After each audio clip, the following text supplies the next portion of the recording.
করে নেড়ে চেড়ে আমি একটু ঢাকা দিয়ে দেবো, দিয়ে বেশ লাল লাল করে ভেজে নেব। বন্ধুরা এবার নেড়ে চেড়ে আমি ঢাকা দিয়ে দিলাম। 20 মিনিট পর দেখুন বন্ধুরা, আঁচটা এখন আমি কমিয়ে দিয়েছি, গ্যাসটা অনেক কমে গেছে। এবার আমি লাল লাল করে ওলকপিগুলো ভেজে নেব। ওলকপি দিয়ে একটা আলু দিয়ে ভাজা হচ্ছে, নেড়ে ছিল ভালো করে লাল লাল। দেখুন বন্ধুরা, লো ফ্লেমে আধা ঘন্টার উপরে বেশি ওলকপিটাকে ভেজে ভেজে কতটুকু বানিয়ে দিয়েছি। এবার আমি একটু জিরে ভেজে দিয়ে নামিয়ে নেব।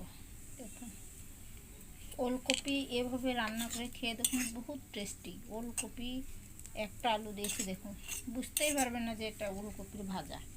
সেই স্বাদ, আমি খেয়ে দেখলাম, বহুত টেস্টি। একবার এই রেসিপিটি করে আর আমার ভিডিওতে শেয়ার কমেন্ট ও লাইক করে দিন দয়া করে। আমার কেউ শেয়ার লাইক কমেন্ট করেনি একটাও।